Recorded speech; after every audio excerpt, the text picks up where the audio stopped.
Hi, friends. Welcome to the Like-Minded Radicals, the podcast designed for individuals like you who believe there's a better way to work and live.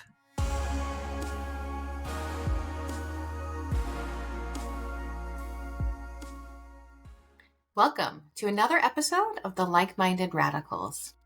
Our guest today is the visionary founder and CEO of the Mental Health Pack, a movement dedicated to destigmatizing mental health and creating a safe, supportive space for all, one pack member at a time.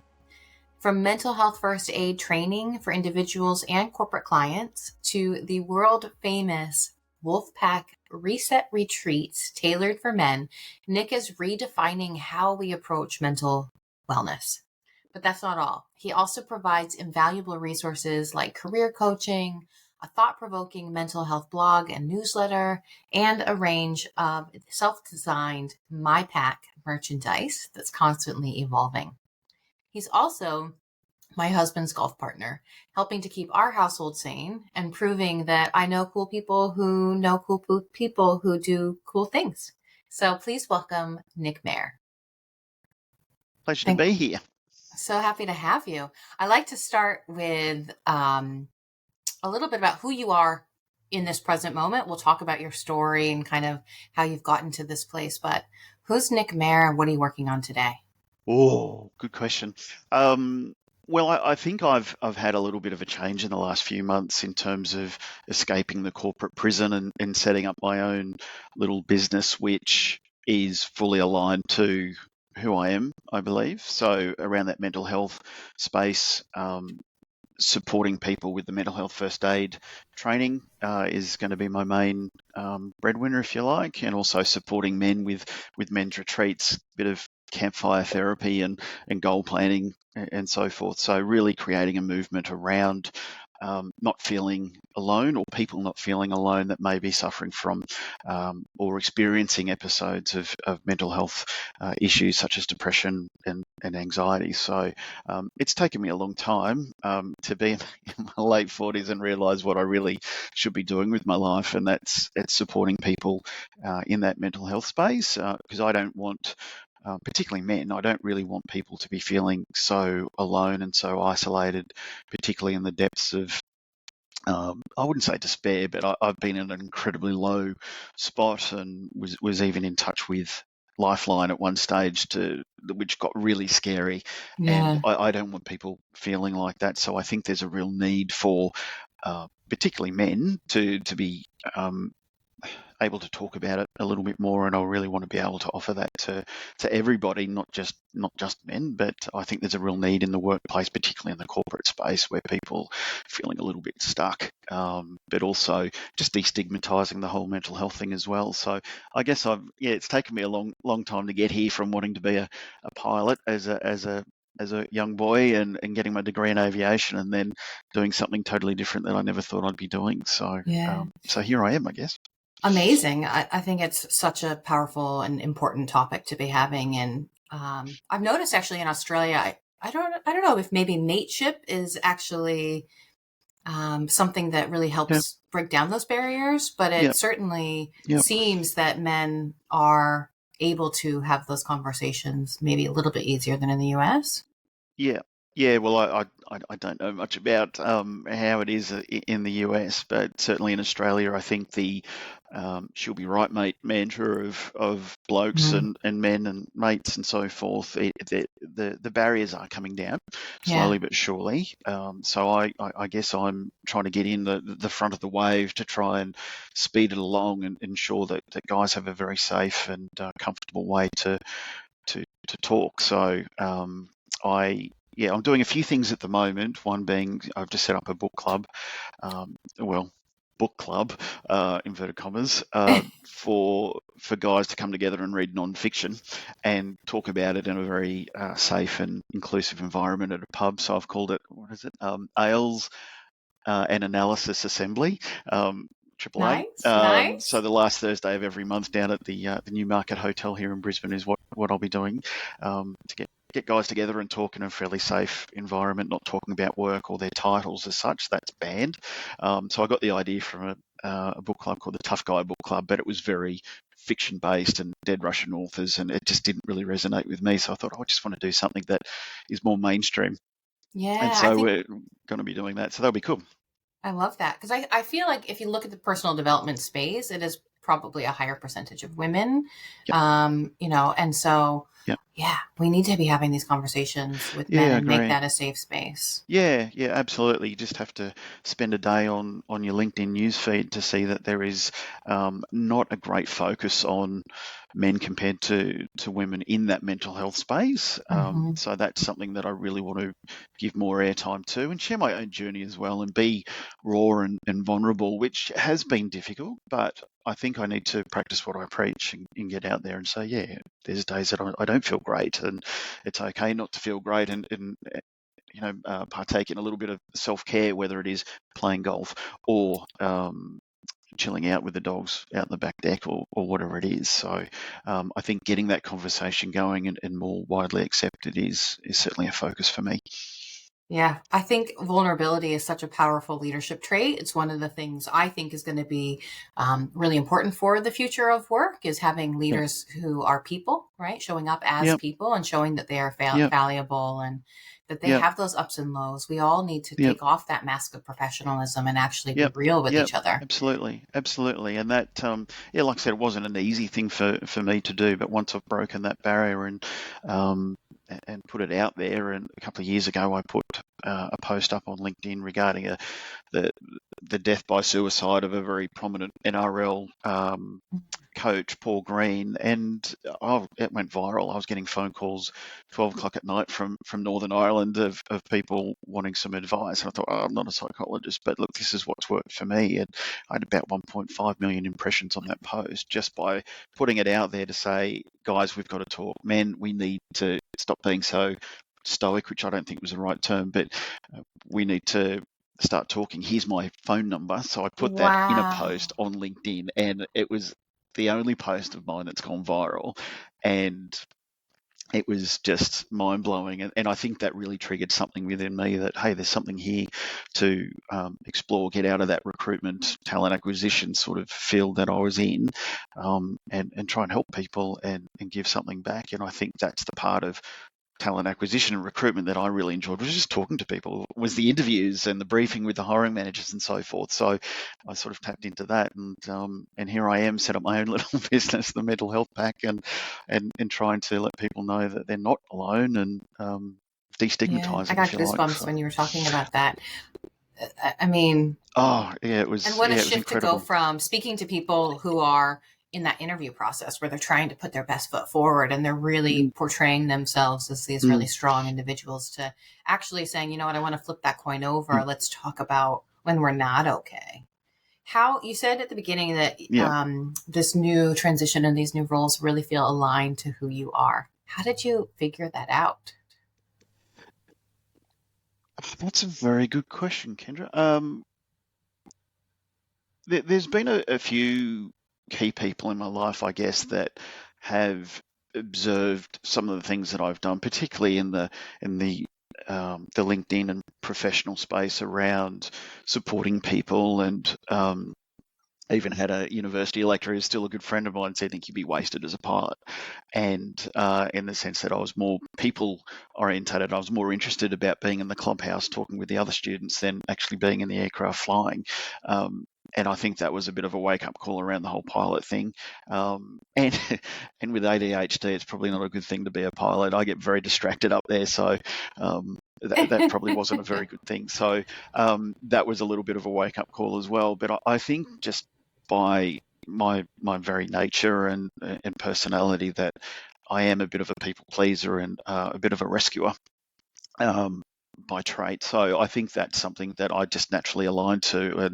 And like I said, using my own experience of contacting Lifeline to not wanting anyone, male or female, to feel in the dark depths that I was, which absolutely scared the living daylights out of me. So to be able to give something back is quite important for me. And I don't have children, so I want to leave some sort of legacy, be it the book club or the monthly walks I do up Mount Cootha here in Brisbane, the monthly Mary Meander that I do that gets people together every the last Friday of every month. So some very early starts, but it's a way of just putting something back into the community and hopefully helping people is, I think that's at the very core of me. Is I just want to help people, as corny as that may sound, but that's what I enjoy doing, and it's a bit selfish of me, but I get great delight out of helping people. So, and that helps with my own Yeah, challenges, I guess. I think that's a bit of a trend. If we really, I mean, it's the human condition is to really actually to want to help people and to create Mm, community and mm, connection with others. How do you hold that boundary though, where, yep. I mean, you're dealing with people in very stressful times. How do you Yeah, not take on? yeah, it is. Yeah, it is very difficult, particularly in the work that I'm doing at the moment in that career transition space where people have been made Mm, redundant and on their first port of call to help them navigate the job search journey, if you like. Sorry to use that word journey, everyone just seems to use it. But that's something that I take on to heart a lot. And at the end of every month, when I look back at my uh, participant list, I'm exhausted because here I am trying to help people navigate this journey, which I've been through myself, being made redundant from a big mining company once, and that was incredibly heart-wrenching episode to go through. Your sense of yeah, identity is gone instantly, and supporting people through that can be quite difficult. So I think that's where those reset mechanisms like playing golf or taking the dogs for a walk or whatever it might be, whether it is just zoning out in front of the TV watching Ghostbusters over and over, it does help me. So it's really, that boundary is very blurred for me, given that I invest so much of myself into supporting those people in that career transition space or in the mental health first aid training space. And yeah, one of my mentors in that mental health first aid training space, Julie Gillespie, has advised to me that you've got to be very careful in how frequent you deliver those training courses, because that will take a great deal of energy from you. And I'm like, oh, I'll be right. I'll do them every, a couple of yeah, times a week, and I'll be fine. yeah. And she's like, dude, I've been doing this for 5 years. You've got to be very, very careful that you should be mindful of how often you deliver these courses and the impact that it may have on me, because I naturally just Yeah. want to help people, and I've got to draw that boundary. Not being a clinical psychologist, it's very difficult for me not to want to help them, whether that's just a typical male thing. You want to find solutions for everything, even Oh, when I'm the people just same want way. to talk. And my wife will attest to that, saying, Nick, I don't want you to solve it, just Mm. listen. My And I'll say, husband will okay, attest to sorry. that. I don't need you to solve it, actually, Kendra. Thank you. Just listen. Exactly. Do you Exactly. find Yeah. Yeah, it on is your journey, difficult. I'm curious, has your self, like your awareness and your journey led to any kind of spiritual awakenings, or is there any kind of spiritual elements that maybe weren't Yeah. there before? Yeah, absolutely. Yeah, I can't explain it, and I don't want to get way off track here, but there has been an element of since reading The Power of Now by Mm-hmm. Eckhart Yep. Tolle. I I don't know haven't if read you've it. read that book, and I'm not finished with it yet. But my cousin was someone that put me in touch with it, and just that sense of connection with the the wider universe, if that Mm-hmm. makes sense. It is quite deep and spiritual, but it has unlocked some things. Even so much, when I started reading that book, I was journeying into the city every day on the train, and I would just put my phone down and look out the window and just take notice of the silly things, the colour of the trees and the sky and the birds, and just get connected with outside of my immediate realm, if that makes sense. And I guess that's been a very big thing for me as well, is realizing that that element of mindfulness and even meditation has been something that I've started in the last couple of months with the Tibetan singing Ooh. bowls. I don't know if you've ever.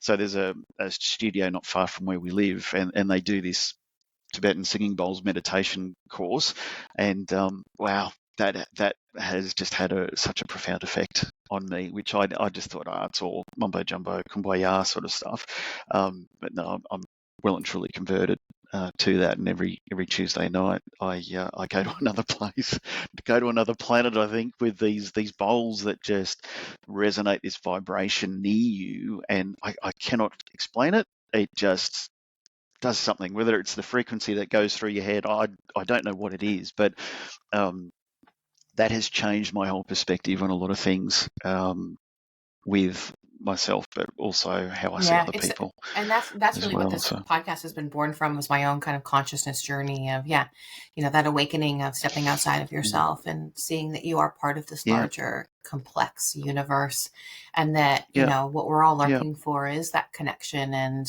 mm, collaboration, community. And I think yeah, that's what the future of yeah, work really needs to focus on, is centering on that. So I yeah, like that, like, mental health in one way is a really nice mm, gateway to this idea of understanding self better. Have you done yeah, any have you yeah, done any yeah, kind of self-assessments, or do you recommend the folks who you're working with through career transition do any kind of career yeah. personality assessments?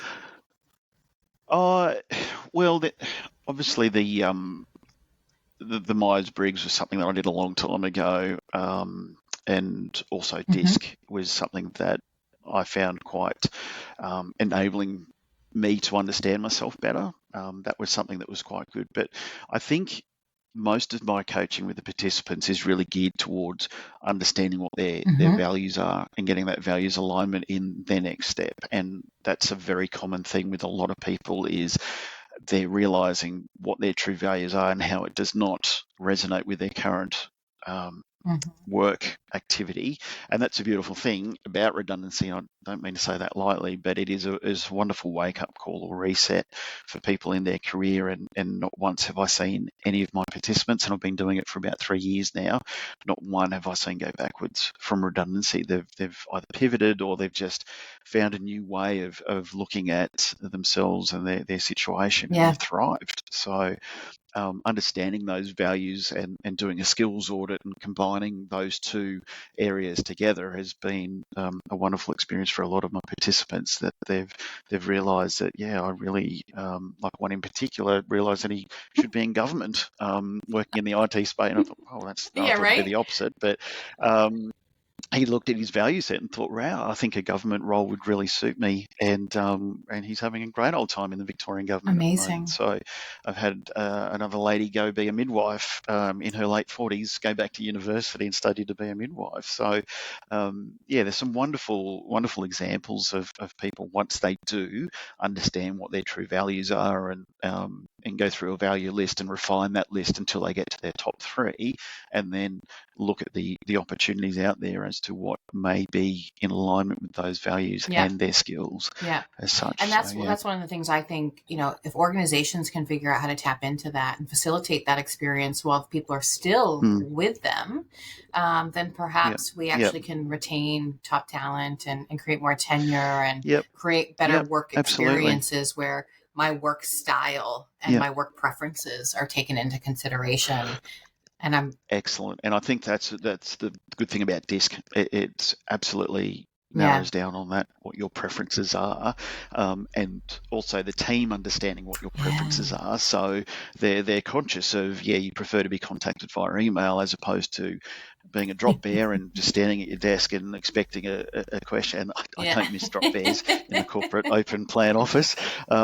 So yeah, that's a very valuable tool to have. But also, I think with the element of mental health first aid is you go around most offices and you'll see those first aid, like the actual physical first aid signs of who is a first aider in the office. Well, what about a mental health first aider in the office that you may be able to have a safe space to go talk to if you're going yeah. through a tough At my time? organization, we have mental health allies. And so people are trained, yeah, people are Gold. trained on how to have those conversations and what to do if someone were to come to you. Yeah, And I yeah, love that yeah. we are, Fantastic. I mean, in Australia, Are You Okay campaign. We just Mm, had Suicide Prevention Day. We are definitely calling more attention to it. But I really do appreciate that you're keying in mm, on men's health, because I do think that that's an overlooked population mm. where we've really stigmatized it. Yeah, yeah, yeah. Absolutely. And a lot of key sports people are coming out. Coming out as by way of, yeah, I'm suffering from a mental health condition and I need to take some time out to look after myself. Cricket does that very well. And this whole brave, Bro culture. bulletproof Mm-hmm. man thing. Yeah, absolutely. I think is starting to, particularly with the way that the world is at the moment, with how men identify themselves at the moment. It's yeah, it's a very difficult and confusing time for a lot of men at the moment.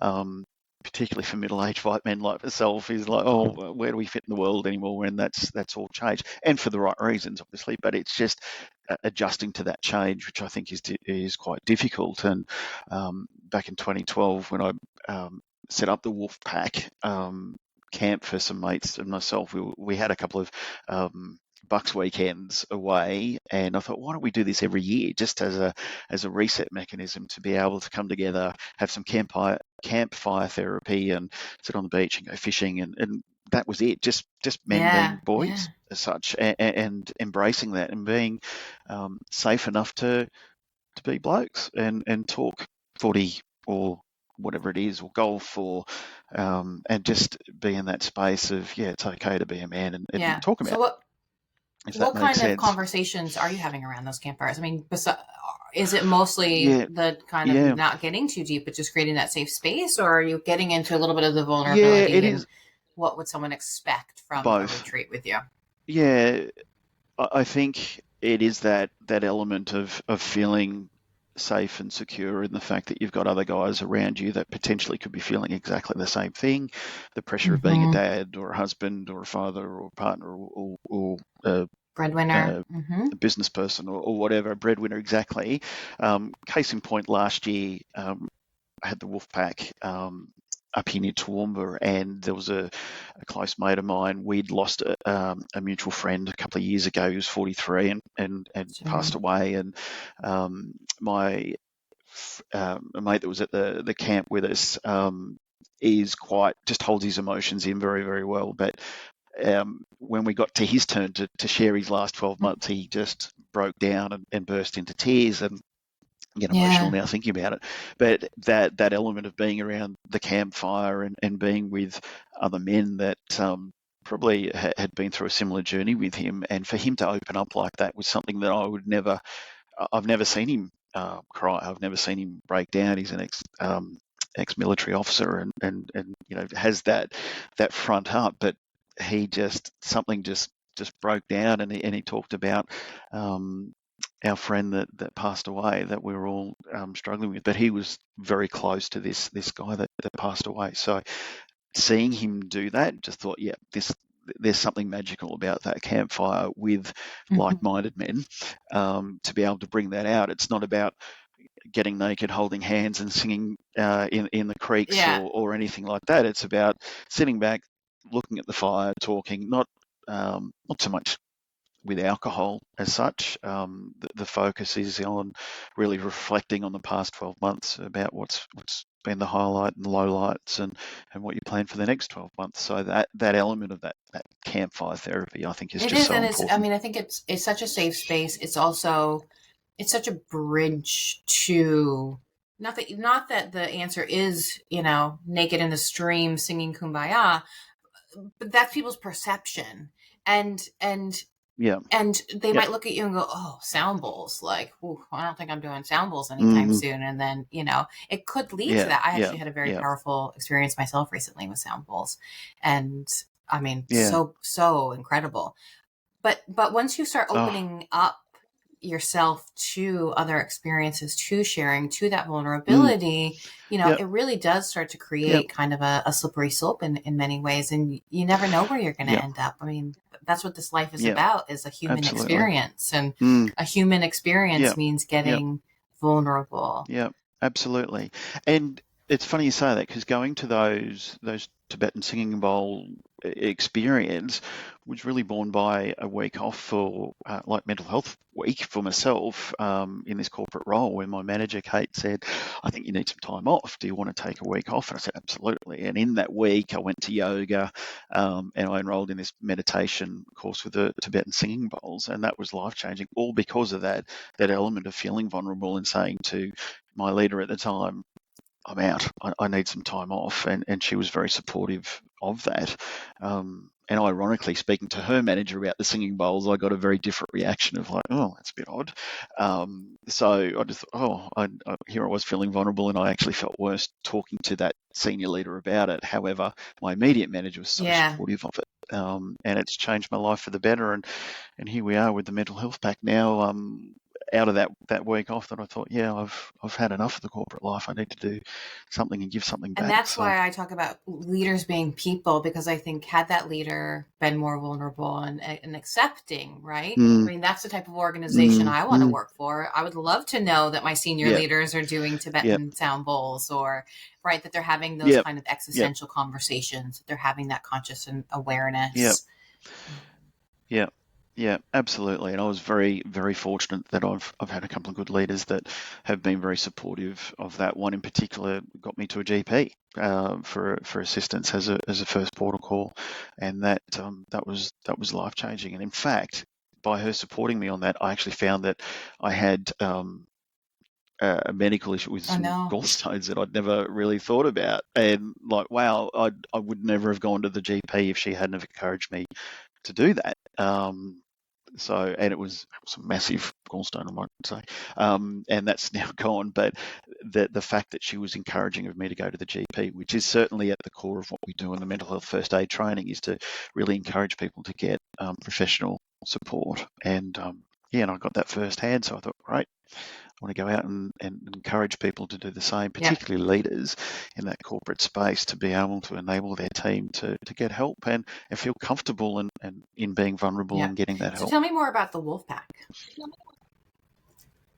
Oh, well, that's just a name that we gave that back in 2012, and we would go over to a place called Moreton Island here in Brisbane and sit on the beach and just decompress for 3 days and just get back to being men and having a bit of a break from the pressures of everyday life. And so when I set up Mental Health Pack, I thought, well, this is an opportunity to offer that to people outside of my network, particularly men's and men and guys that may be struggling with, like I said, the pressures of being a dad or being a manager or being a worker Right. or whatever, and give them that opportunity to go and, as I say, decompress and reset. So I call them the men's reset retreats.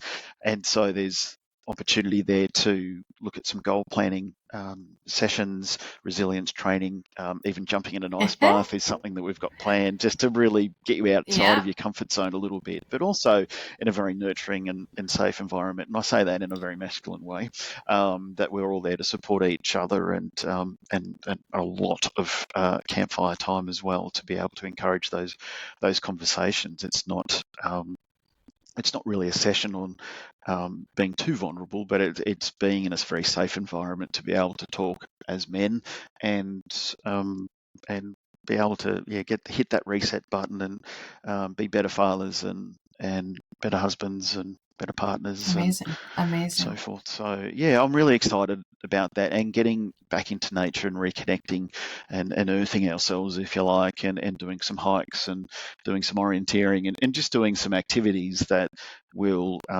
push the boundaries a little bit, but also giving you some solo time to go away and Yeah. grab your journal, and they'll all get journals, go find a tree overlooking the valley or whatever it is, and just have some time to reflect on what's important to you or what may be on your mind or whatever. And people say, oh, journaling, I can't do journaling. And I thought, well, write a letter to someone that may not be around anymore, similar to my Yeah. friend that passed away. I write a letter to him occasionally and just say, oh, mate, this is what's going on. And that really helps me. So I've certainly encouraged others to do the same. Don't look at it as journaling or a diary. Look at it as writing a letter to someone and getting your thoughts out on paper. And that connection between physically writing and thinking has been a very powerful thing for me. And whether it helps others, I certainly hope to in these retreats that guys can get back to nature and just reflect inwardly and then maybe even share that around the campfire. And then you've got your journal and your workbooks to take home with you. And when times get tough, refer to them and hopefully come back the following year and do Yeah. another That retreat. sounds incredibly powerful. It conjures up this idea of Mm. howling at the moon. I'm guessing that you don't. Maybe you Yep. do. Well, we can if you want. No, the idea of my logo, the wolf, is really there to protect the pack against the black dog. What I found in the depression space in particular was the black dog was the key focus for a lot of conversations, and I thought, well, what's the remedy for that? And for me, I just saw the wolf as protecting of its pack, and the pack being we're not alone as such, and protecting each other and building a community around protecting ourselves against that black dog and supporting each other for the black dog. And when I came up with that wolf logo, I just thought, yeah, I think the pack would be a very good reflection of that. And that's where I started some merchandise as well, with some shirts with the black dog on it saying, sorry, the black dog, the wolf, Apollo, the wolf, I call him, with my pack written on it, so that people can wear this shirt or the hat or whatever and think, yeah, I'm part of something bigger than just Oh, myself, if that makes that's sense. So that's what I'm trying to get to, is start that movement of the pack, that people are not alone. And a lot of my posts I do on LinkedIn, I sign off with "You're not yeah, alone." So, and that's very important for me, is that people can reach out to me or to Lifeline or Beyond Blue or Men's Line or whatever it is, that they've got support around them, because that element of feeling alone was something that was just terrifying for me in some when I was in that really dark space. Yeah, that was the core theme for me. And I thought, right, okay, I've got to help people that may feel alone. And I think that's a big thing of depression, is that there is a sense of yeah, hopelessness and isolation, that you're alone and you're the only one feeling like that. And I want to reassure men and women that they're not alone, and whether it's me or whether it's professional help or their local GP or whoever, they've got support around them. And set up a network of trusted friends that you can call when you're not feeling good. And that is a very difficult thing for blokes in particular, to reach out to another bloke or another mate and say, not okay. brother, I'm not doing good. I need to Yeah, talk. And doing that, even myself doing that to one of my best mates, reaching out and calling to him. He was in WA at the time, and it was so difficult for me to be able to do that. But once I did it, there was no sense of shame or anything like that. It was more relief, thinking, yeah, I can do this. I can reach out and talk to other people. So I think that's at the core of it for a lot of blokes, and that's where the campfire therapy comes in. Is to just be um, be brave to be yeah. vulnerable, if you like, as ironic as No, and that I think sounds. I mean I think nature is such a powerful opportunity to ground yourself, like you said, to kind of earth yourself. And Mm. the Yeah. moon actually for me was where a large part of my journey actually started, was like with understanding the cyclical nature of the moon. And I started with some, Mm. kind of moon rituals. My son and I will go out, we'll dance Oh, in the wow. full moonlight. We've, yeah, like Oh, wow. we're embracing it because it is that cyclical nature. Yeah. Like I cannot think about something. I cannot think about my own journey or my own growth for an entire month, and a full moon Mm. comes and it makes me just stop and pause, Mm. because I know that it's bringing new energy. And so I think that cyclical nature makes you continue Mm. to check in with yourself. So maybe that's something powerful Yeah. you can share Yeah. with your members. Because it's Yeah. necessary that we have those moments that we check in with ourselves, because it's very easy Yeah. to Yeah. get caught up in the mundane of daily life. Absolutely. Absolutely. I put calendar reminders in my phone just to alert me to stop and reset and Yeah, recalibrate if I need to, because I will forget it. Because that's welcome to the ADHD mind, which you know all about. It's very hard to bring yourself back in the moment, because you're just yeah, chasing squirrels constantly, which is yeah. exhausting. Um, I love that yeah, idea of it can be recalibration difficult. for sure. Yeah. Yeah, yeah, and I think that's well, that works for me. It may not work for others, but I find that I need that visual prompt on my phone to say, Yep. stop, turn your phone off, get your feet in the grass out the backyard, or whatever it is, and or book a weekend away to get sand Yeah. between my toes, which I think is a very powerful thing. But I need that visual cue, and that's not something that is easy for me to do unless I sit down and physically put something into my calendar That's to a remind really me. good tip. Any other nuggets of Mm. inspiration or tips for someone who maybe is caught up in the day to day of the corporate world? Yeah, look, I think it's. Well, that's probably the thing that works for me most, but also routine, I think, is setting that routine. And yes, I have read Atomic Habits, but I think that um, yeah, engaging in a daily activity that is consistent helps keep me on track as well. In terms of even the sleep routine at night is that wind down process to help me sleep at night is very important for me, and also forcing myself to read a paper book, not on my phone. It is a bit of a battle, but it's something that helps me greatly. So it may help others as well. Is just having those cues to be able to prompt you to say, right, I've got to stop. Yeah, I've got to stop watching the TV or whatever it is. Let's just go do our wind down routine, which is whatever it may be, and doing things that help you. But having those daily habits really do help me. For those listening who might be interested in following up with you or learning more, where could they go to find you? Yep, mentalhealthpack.com.au will get to my website and you'll see the big wonderful wolf on there. Or they can certainly contact me on LinkedIn. My URL extension on LinkedIn is Nick Mair Mental Health. So they'll be able to find me there and connect with me that way. So, this was fun, actually. I mean, I'm really impressed with what you're doing. I think it's a really valuable mission. And like I said before, I think it's very much a gateway to creating a better workplace experience when we can start to have these conversations and be vulnerable with each other. And like you said, take that time to step away. I feel like we could probably talk for another hour. Yep. I feel we could too. Which is a good sign. Exactly. Yeah. Well, I'm going to be setting up a podcast as well, the Man O'Clock, I'm going to call it, and I'd love to get you on there and have a chat. So, like I said, I've got all the equipment. I just got to learn how to use it better, and I always wanted to be in radio as a kid, so this is really scratching that itch as well. So that'll be launched in the next few months, and awesome. Very excited. Yeah, it's super fun. I'm really loving this just opportunity to ask questions and to formulate my own opinions about what the future of work looks like and what conversations need to be had, what questions we need to be asking of our bosses or our superiors, or those even that we're leading. So Yeah, great. I think it's a wonderful idea of your podcast. So I'll certainly be tuning into it a bit more now, which will be good. Yes, listeners, please. And I'll spread the word on LinkedIn as well. Excellent. So I'll give you some appreciate support. That. Well, thank you for your time, and look forward to chatting and connecting more soon. Excellent. Can't wait. Thank you so much for having me on.